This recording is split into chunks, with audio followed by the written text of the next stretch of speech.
আসসালামু আলাইকুম সম্মানিত দর্শক। আশা করি আপনারা সবাই অবশ্যই ভালো আছেন। দেখুন, রাজনীতির দাবা খেলায় কখন যে কোন চালটি পাল্টে যায় তা বোধহয় সাধারণ মানুষের কল্পনারও অনেক বাইরে থাকে। বিশ্ব রাজনীতির এই অদ্ভুত মঞ্চে মাঝে মাঝে এমন কিছু নাটকীয় মুহূর্ত আসে যা চোখের পলকে অনেক পুরনো সমীকরণ ভেঙে চুরমার করে দেয়। আবার নতুন করে গড়তেও কিন্তু সময় নেয় না। দর্শক, আপনারা নিশ্চয়ই বিভিন্নভাবে খেয়াল করেছেন, আমেরিকার পররাষ্ট্রমন্ত্রী মার্কো রুবিও যখন ভারত সফরে গিয়ে নানামুখী আলোচনা করছেন, ঠিক সেই সময়টাতে সেই প্রবল কূটনৈতিক ব্যস্ততার মাঝেই সম্পূর্ণ নতুন এক মেরুকরণের জন্ম দিলেন খোদ মার্কিন প্রেসিডেন্ট ডোনাল্ড ট্রাম্প। তিনি দিল্লিতে আয়োজিত একটি ভার্চুয়াল অনুষ্ঠানে যুক্ত হয়ে এমন একটি কথা বলে বসলেন যা কেবলমাত্র একটি সাধারণ বাক্য নয়, বরং আমি মনে করি আন্তর্জাতিক কূটনীতির ভাষায় এক প্রচন্ড শক্তিশালী বার্তা। তিনি খুব স্পষ্ট করে এবং অনেক আত্মবিশ্বাসের সাথে বলে দিলেন, ভারত যা চাইবে তাই পাবে। এই যে একটা কথা, যা চাইবে তাই পাবে, এর গভীরতা কিন্তু আটলান্টিক মহাসাগরের চাইতেও অনেক বেশি। এর মানে হচ্ছে নরেন্দ্র মোদী এবং ডোনাল্ড ট্রাম্পের যে ব্যক্তিগত রসায়ন, সেটা এখন আর কেবল দুটো রাষ্ট্রের আনুষ্ঠানিক সম্পর্কের মধ্যে কোনোভাবে আটকে নেই, বরঞ্চ এটি বর্তমান সময়ে পরিণত হয়েছে এক অদ্ভুত এবং অটুট বন্ধুত্বের বাঁধনে, যা পূর্বে ছিল। কিন্তু এখানেই একজন পর্যবেক্ষক বা বিশ্লেষক হিসাবে আমার এবং আপনাদের থামতে হবে, একটু গভীরভাবে বিষয়টি চিন্তা করতে হবে। এই যে ভারত যা চাইবে তাই পাবে, তো ভারত আদতে কি চাইবে?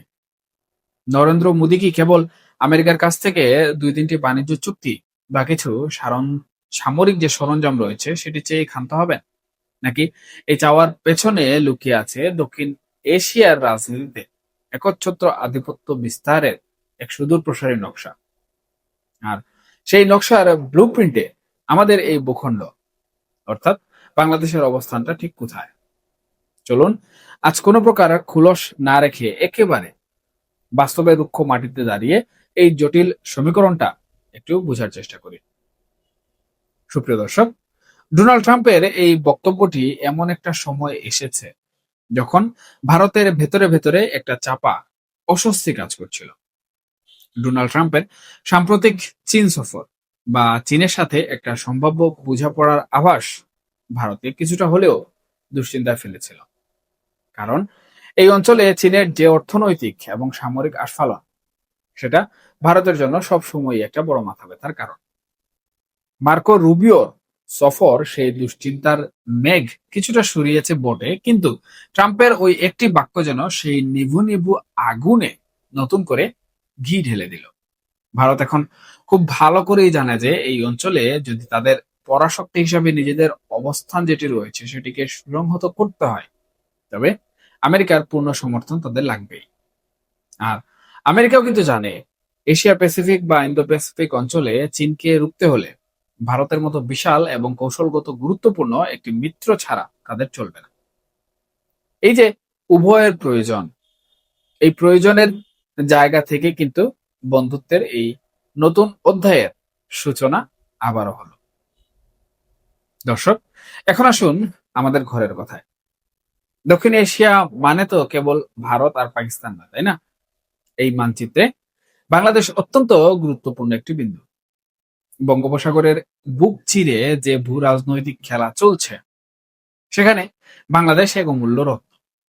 ডোনাল্ড ট্রাম্প এবং নরেন্দ্র মোদীর একান্ত আলোচনায় বা দুই দেশের নীতি নির্ধারকদের টেবিলে বাংলাদেশকে নিয়ে ঠিক কি ধরনের দর কষাকষি হতে পারে সেটা নিয়ে বিস্তর একটা জল্পনা কল্পনা চলছে। আমেরিকা হয়তো চাইবে বাংলাদেশের সমুদ্র বন্দর বা অন্যান্য কৌশলগত অবস্থানে তাদের একটা শক্ত উপস্থিতি থাকুক, যা দিয়ে তারা চীনকে নজরে রাখতে পারে। কিন্তু প্রশ্ন হচ্ছে, আমেরিকা এই অঞ্চলে শক্তিশালী হলে ভারতের কি তাতে পুরোপুরি সুবিধা, নাকি ভারতের নিজের উঠোনে অন্য কারো খবরদারি তাদের জন্য নতুন কোনো হুমকির সৃষ্টি করবে? এই জায়গাটাতে কিন্তু দুই বৃহৎ পরাশক্তির যে হিসাব নিকাশ, সেই হিসাব নিকাশে কিছুটা হলেও টানাপোড়েন দেখা দিতে পারে। অথবা থাকতে পারে। দর্শক, একটু পেছনের দিকে তাকালে আপনারা খুব ভালো করে দেখবেন বিগত সরকারের সাথে, অর্থাৎ শেখ হাসিনা কিংবা আওয়ামী লীগ সরকারের সাথে ভারতের সম্পর্কটা ছিল ঠিক যেন ১০০ মালার মতো। ভারত শেখ হাসিনাকে কেন এত আপন করে নিয়েছিল? এর পেছনে কিন্তু কোনো আবেগ ছিল না, ছিল নিখাত স্বার্থ এবং নিরাপত্তার অঙ্ক। ভারতের উত্তর পূর্বাঞ্চলের যে বিচ্ছিন্নতাবাদী গোষ্ঠীগুলো একসময় ভারতের রাতের ঘুম হারাম করে দিয়েছিল, শেখ হাসিনার সরকার বা আওয়ামী লীগের সরকার অত্যন্ত কঠোর হাতে, বলতে গেলে জিরো টলারেন্স নীতি গ্রহণ করে তাদেরকে কিন্তু দমন করেছিল। ভারতের জন্য এর চেয়ে বড় উপহার আর কিছুই কিন্তু হতে পারত না। ভারত সবসময় চায় তাদের সীমানা সুরক্ষিত থাকুক, আর সেই সুরক্ষার গ্যারান্টি শেখ হাসিনা বা আওয়ামী লীগ সরকার দিয়েছিল বলেই ভারত তার সবটুকু সমর্থন উজাড় করে দিয়েছিল তাদের প্রতি। আন্তর্জাতিক রাজনীতিতে দেশ বিক্রি বা এ জাতীয় কথাগুলো যতটা চটকদার শোনায়, বাস্তবের কূটনীতি কিন্তু ততটাই হিসেবি এবং নির্মম। সেখানে লেনদেনের হিসাব ছাড়া কেউ কাউকে ১ ইঞ্চিও জমি ছাড়ে না। সুতরাং এখান থেকে বোঝা যায় আওয়ামী লীগ সরকারের সাথে ভারতের দর কষাকষি ব্যালেন্সিং অবস্থায় ছিল। এখানে না কারো পাল্লা বেশি ভারী ছিল, না কারো পাল্লা কম ভারী ছিল। কিন্তু দর্শক, এখন তো প্রেক্ষাপট বদলেছে। পট পরিবর্তনের পর সাবেক অন্তর্বর্তীকালীন সরকার বা বর্তমানে বিএনপি সরকার অথবা যে রাজনৈতিক শক্তিগুলোর সাথে আমেরিকার একটা সুসম্পর্ক গড়ে উঠেছে, এখন একদিকে যদি আমেরিকার সাথে আমাদের সখ্যতা এভাবে বাড়তে থাকে, আর অন্যদিকে যদি ভারতকে আমরা সেই পুরনো গুরুত্বটুকু না দিই, তবে ভারত কি চুপ করে বসে থাকবে? ভারতের সবচাইতে বড় চাওয়া হলো তাদের নিরাপত্তা এবং এই অঞ্চলে তাদের প্রভাবের স্বীকৃতি। তারা চাইবে বাংলাদেশের মাটিতে এমন কোনো শক্তির উত্থান যেন না হয় যা তাদের জন্য মাথা ব্যথার কারণ হতে পারে।